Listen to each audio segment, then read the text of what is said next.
So what I'm doing right now is combing through the hair, figuring out his hair pattern. Right? See if there's any cowlicks or any light hair textures. I like to use a variety of 3 different combs. A wide tooth comb just to brush through the hair. I got a small tooth comb, double-sided. And then use the bristle. What do we got here? Okay. Choice of weapon.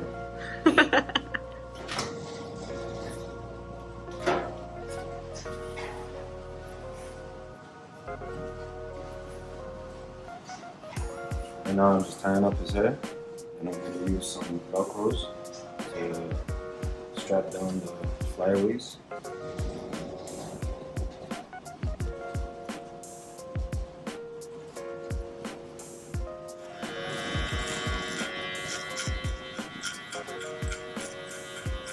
So right now I'm just debulking the top of the fade, just so that that's out of the way. Most people like to start from the bottom. Me, I love to start from the top of the fade. The thing about starting from the top of the fade, you just have to know where to place the clipper. Once you got that down, smooth sailing from there. This is my first time cutting him, but from what I can see, he has a full undercut. So I wasn't shy in just attacking. My guess is that he maintains a cut about 3 to 4 weeks. Am I right? Yeah. Because you asked for a skin fade, so I did the math. But now, I'm about to switch to guard. The thing about switching guards is that you can manipulate what kind of fade that you want to do. So I can do a drop fade, a drop skin fade, I can do a whole lot of things. The fact that you have so much space to work with, you can do any type of fade.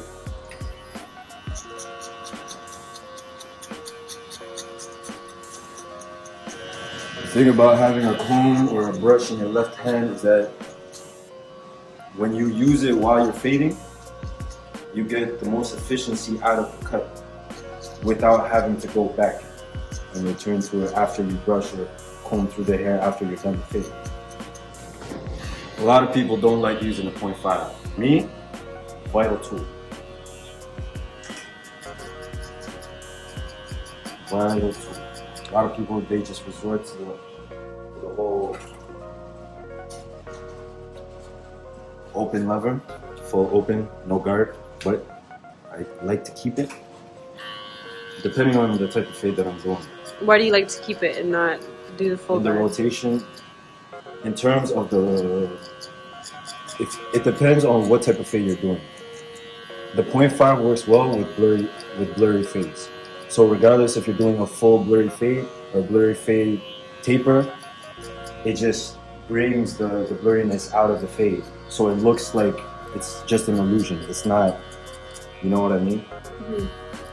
And it really all depends on your method of cutting, right? Because if you don't have the right flick in your wrist, you won't be able to get the smooth transition from an open 0.5 without the guard to a level 1. You feel me? From the 0 guard, I like to do a quarter from the close, quarter if not half. Here is where the blurriness starts. The thing about using no guard is that now I have full authority on using the corner teeth just to blur out the rest of the fade. You can close it, skin out this part. Sometimes I turn it around. It cuts a bit closer. As you can see, it's going a bit lower than cutting this way. The next method that I'm about to use is the corner teeth. Corner teeth allows you to just nick the detail, that guideline, just nick the guideline. So now the blur is coming in, right? We're starting to see the blend, starting to see that the line is disappearing. For all my fellow barbers out there, what I advise is make sure whatever you do to one side, you do to the other. So they call me a wizard for a reason. At this point, I want to look at Payola's eye level. So I look into the mirror. I look at both sides. Turn him around and I make sure that they're both even on both sides. So now I fully open the guard or the clipper. Fully open. Just to get that slight smooth transition. So now this, I like to use this just to skin out the bottom. This is my Silver FX detail.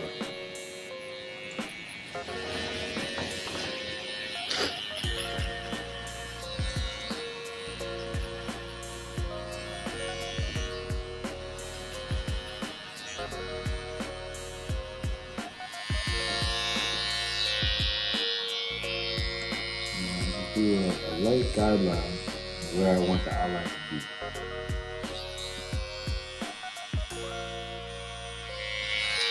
Now I like to use my pinkies just as a guide. The thing about using your fingers is that you have to line it up with their eyebrows and the shape of their forehead. Now, the best part. This right here, looking clean, what? And it's bald. This has so much power, but not enough power to cut off the top of his head. The thing about the Andes balder is that you need to cut the hair down first.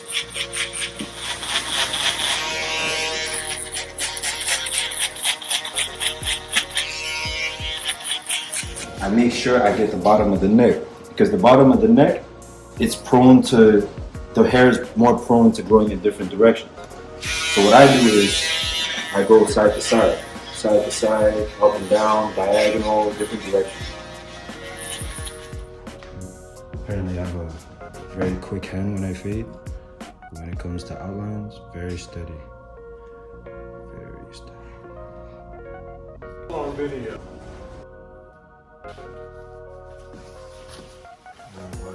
Good to go. Woo! Damn!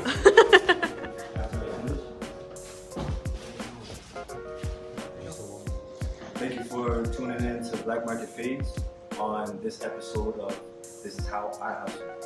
You can visit my barber IG page at Day1 Jrey, Jrey. So I'll let your boy.